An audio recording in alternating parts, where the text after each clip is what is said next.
ಆಸೀನರಾಗಿರುವ ಎಲ್ಲ ಸಾಹಿತ್ಯ ಬಂಧುಗಳೇ ಹಾಗೂ ನನ್ನ ಬಂಧುಗಳೇ, ತುಂಬ ಮಂದಿಗೆ ಮನಂಟಿದ್ದಾರೆ ಇಲ್ಲಿ. ಒಂದು ಇವತ್ತು ಪ್ರಧಾನವಾದ ಕಾರ್ಯಕ್ರಮ ಸತ್ಯವತಿಯವರ ನಗು. ಆ ನಗುವಿನ ಒಂದು ಬಿಡುಗಡೆ, ನಕ್ಕಳು, ಪ್ರಕೃತಿಯು ನಕ್ಕಳು. ಪ್ರಕೃತಿ ಎಂದ್ರೆ ಸತ್ಯವತಿ ಅಕ್ಕ.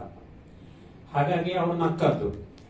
ಅವರು ನಕ್ಕಂತ ಒಂದು ಸಂದರ್ಭದಲ್ಲಿ ನಾವು ಅದಕ್ಕೆ ಸಪೋರ್ಟ್ ಆಗಿ ಈಗ ಒಂದು ಕವಿಗೋಷ್ಠಿ ಅಂತ ಮಾಡೋದು.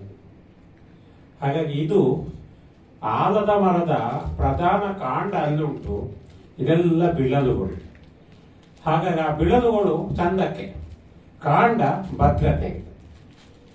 ಹಾಗಾಗಿ ಇದರಲ್ಲಿ ಒಂದು ಭಾಗವಹಿಸುವಾಗ ನಮಗೆ ಒಂದು ಏನು ಹೇಳ್ತೇವೆ, ಜತೆಗೆ ಹೋದಂತಹ, ಒಟ್ಟುಗೂಡಿ ಹೋದ ಹಾಗೆ, ಹಾರ್ನ್ ಇದ್ದಾಗ ಅಂದ್ರೆ ಕೊಂಬು ಇದ್ದಂತ ಒಂದು ಅನುಭವ ನಮಗೆಲ್ಲ ಆಗ್ತದೆ.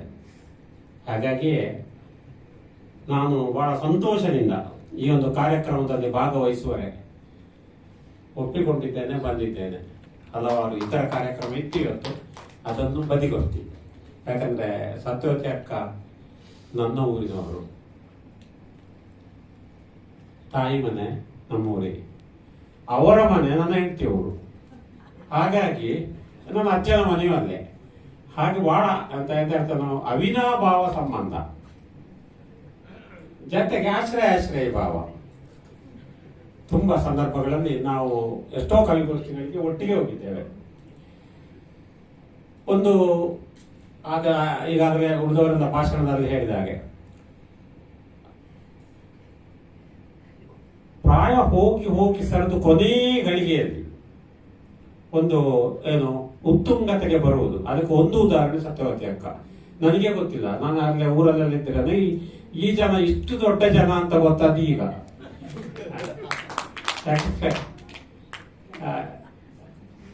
ಅದು ಹೇಳಲಿಕ್ಕೆ ಸಾಧ್ಯ ಇಲ್ಲ, ಅಷ್ಟು ಉಂಟು, ಅಷ್ಟು ಮೇಲೆ ಬರೀತಾರೆ. ಎಲ್ಲಾ ಪ್ರಕಾರದಲ್ಲಿ ಬರೀತಾರೆ. ನನ್ನ ತಪ್ಪನ್ನೇ ಹುಡುಕಿ ಕೊಟ್ಟಿದ್ದಾರೆ ನನಗೆ. ನೀನು ಹಿಂಗೆ ಮಾಡಿದ್ರೆ ಹೆಂಗೆ ಸುರೇಶ, ಎಲ್ಲರೂ ತಪ್ಪು ತಿಳ್ಕೊಂಬರಲ್ಲ ಅಂತ ನನ್ನ ಹತ್ರ ಹೇಳಿದ್ದಾರೆ. ಯಾಕೆ ಒಂದೊಂದ್ಸಲ ಟೈಪ್ ಎರರ್ ಆಗ್ತದೆ, ಮಾತ್ರೆ ವೈದ್ಯ ಆದ್ರೂ ಸಹ ಮಾತ್ರೆ ಎಣಿಸುವಾಗ ತಪ್ಪಿ ಹೋಗ್ತದೆ. ಹಾಗಾಗಿ ಅದು ನನ್ನ ಗಡಿಬಿಡಿ, ನನ್ನ ಅವಸರದಿಂದ, ನನ್ನ ಏಕಪಾಠಿತ್ವದಿಂದ, ನಾನು ಪುನಃ ಓದೋದೇನೋ ದುರಾಭ್ಯಾಸದಿಂದ ಮತ್ತು ಬೇರೆ ಬೇರೆ ಕೆಲಸಗಳು ಅದಿರಲಿ. ಹಾಗೆ ಅಂತ ಒಂದು ನನಗೆ ಒಂದು ರೀತಿಯಲ್ಲಿ ಬೋಧಕರೂ ಆದ ಈ ಸತ್ಯವತಿ ಅಕ್ಕನ ಇವತ್ತಿನ ಈ ಕಾರ್ಯಕ್ರಮದಲ್ಲಿ. ಇನ್ನೊಬ್ರು ಘಟಾನುಘಟಿ,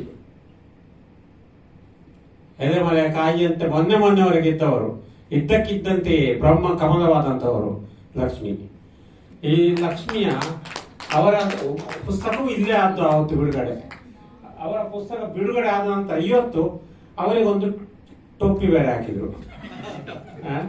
ಹಾಗೆ ಅದು ಸಹ ಒಂದು ನನಗೆ ಸೌಭಾಗ್ಯ. ಯಾಕಂದ್ರೆ ಅವರು ನನಗೆ ಬಹಳ ಆತ್ಮೀಯರು. ಇವರೆಲ್ಲ ಹೇಗಂದ್ರೆ ಒಂದು ಅರಳು ಹುರಿದಂತೆ ಮಾತನಾಡಿದ್ರು. ಎಂತ ಇಲ್ಲದ್ರೆ ಆ ಗಜಲ್ ಇತ್ಯಾದಿಗಳನ್ನು ನಮ್ಮ ಸತ್ಯವತಿ ಅಕ್ಕ ಬರೆಯುವುದಂದ್ರೆ ಅರ್ಥ ಉಂಟಾ, ಹೇಗೆ ಅಂತ ಹೇಳಿದ್ರೆ ಅರ್ಥ ಉಂಟಂದ್ರೆ ನನಗೆ ಆಶ್ಚರ್ಯ ಆಗಿತ್ತು. ನನ್ನ ಹತ್ರ ಕೇಳ್ತಿದ್ರು ಶುರುವಿಗೆ, ಅದು ಹೇಗೆ ಬರೋದು ಸುರೇಶ, ರಜೆ ಹೇಳುವೆ ಅಂತ ಹೇಳಿ. ನಾನೇನು ಪಕ್ವ ಅಲ್ಲ, ನಾನು ಕಲ್ತದ್ದೇ ಉತ್ತರ ಕರ್ನಾಟಕದವರ ಕೃಪಾ ಕಟಾಕ್ಷದಿಂದ. ಹಾಗೆ ಅಂತವರು ಇವರೆಲ್ಲ, ಈ ಲಕ್ಷ್ಮೀ ಭಟ್ ಆಗಿರ್ಬೋದು, ಸತ್ಯವತಿ ಅಕ್ಕನವರು. ಹಾಗೆ ಅಂತ ಒಂದು ಸಂದರ್ಭದಲ್ಲಿ ಇನ್ನೊಬ್ರು ಗುಣಾಜಿ ಅಂತ ಇದ್ದಾರೆ. ಅವರು ಯಾವ ರೀತಿ ಗೊತ್ತಿಲ್ಲ, ಈಗ ಒಂದು ವಸ್ತು ಶುರುವಾಗಿದೆ, ಏಳೆ ಅಂತ ಹೇಳಿ, ಅದಕ್ಕೆ ಹೇಳ್ಕೊಂಡೇ ಇರುವುದು. ಅದು ಏತದ ಹಾಗೆ ಯಾವುದೋ ಒಂದನ್ನು ಹೇಳ್ಕೊಳ್ತಾರೆ. ಅವತ್ತಾಗ ಶುರುವಿಗೆ ನಾವು ಎಷ್ಟೋ ಸಾರಿ ನಾವು ಅತ್ಯಂತ ಆತ್ಮೀಯರು. ಹಾಗಾಗಿ ನಾನು ನನಗೆ ಕುಟ್ಟುವುದೆಲ್ಲ ಉಂಟು ಕೆಲವು ಸಾರಿ.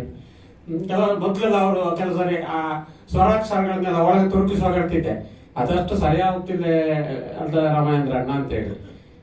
ಅವರು ಈಗ ಕನ್ನಡದವರೇ, ಕನ್ನಡದವರ ಪ್ರಾಧ್ಯಾಪಕರು, ಕುರಿತೋದೆಯೂ ನೋ ಡೌಟ್, ಅನುಮಾನವೇ ಇಲ್ಲ.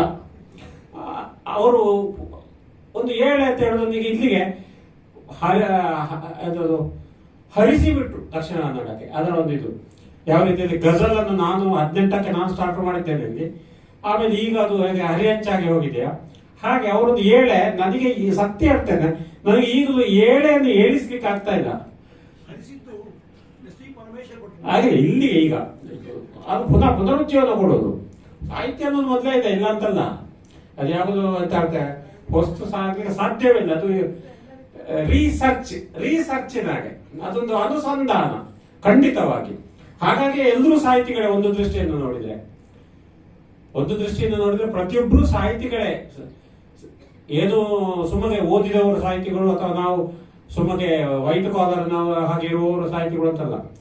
ಒಬ್ಬ ವ್ಯಕ್ತಿ ನಡೀತಾ ಹೋಗುವಾಗ ಆಕಾಶದಲ್ಲಿರುವ ಒಬ್ಬ ಡ್ರೈವರ್ ಅಂತ ಇಟ್ಕೊಳ್ಳಿ, ಲಾರಿ ಬಿಡ್ತಾ ಹೋಗ್ತಾ ಇದ್ದಾನೆ. ಅವನಿಗೆ ಅಲ್ಲಿ ಒಂದು ಆಕಾಶದಲ್ಲಿ ಒಂದು ಮೋಡ ಕುದುರೆ ಹಾಗೆ ಕಾಣ್ತದೆ, ಅಲ್ಲಿ ಬಾ ದೊಡ್ಡ ಕುದುರೆ ರಾಪುಂಡು ಅಂತ ಹೇಳ್ತಾನೆ. ಅದು ಒಂದು ಭಾವನೆ ಅಲ್ವಾ, ಅದೊಂದು ಕವಿಭಾವ ಅಲ್ವಾ. ಹಾಗೆ ಗಡ್ಡೆ ಹೂಡುವಾಗ ಒಂದು ಗಾಯನವನ್ನು ನೀಡ್ತಾರೆ. ಹಾಗೆ ಈ ಇತರೆ ತರ ಭಾವಗಳು ಒಂದು ಏನಂತವೆ, ಒಂದು ಪರಿಧಿಯಲ್ಲಿ ಕುಳಿತಾಗ ಇಲ್ಲಿ ಇದ್ರಾಗೆ ಗಿಣ್ಣಲ್ನಾಗೆ ಹಾಗೆ ಕೂತಾಗ ಅಲ್ಲಿ ಕಾವ್ಯ ಬರ್ತದೆ ಅಲ್ವಾ ಲಕ್ಷ್ಮಕ? ಹಾಗೆ ನನ್ನ ತಂಗಿ ಪ್ರವೀಳ ಇದ್ದಾರೆ, ಅವರು ಹಳೆಗನ್ನಡದಲ್ಲಿ ಬೇಕಾದ್ರೆ ಬರೆಯುವ ಸಾಮರ್ಥ್ಯ ಇರೋರು. ನಮ್ಮ ಜಯಪ್ರಕಾಶ ನನ್ನ ನಂಟ ತಮ್ಮ ಹೇಳ್ಬೋದು, ನನ್ನ ಹೆಂಡತಿ ಕಡೆಯಿಂದ. ಅವರು ಹಾಗೆ ನಾನು ಇವತ್ತು ಕವನದ ಬಗ್ಗೆ ಹೇಳುವುದಿಲ್ಲ ಅಂತ ಮಾಡಿದ್ದೇನೆ. ಯಾಕಂದ್ರೆ ಈ ಮುಕ್ತಕ ಕವನ ಇದಕ್ಕೆ ವಿವರಣೆ ಕೊಡುವ ಅಗತ್ಯ ಇಲ್ಲ. ಅಂತೂ ಮುಕ್ತಕ ಬರೆಯುವಾಗ, ಮುಕ್ತಕಗಳು ಅಂದ್ರೆ ಒಂದು ನಿಯಮಿತವಾದ ಮಾತ್ರೆಗಳಲ್ಲಿ ಆದಿಪ್ರಾಸ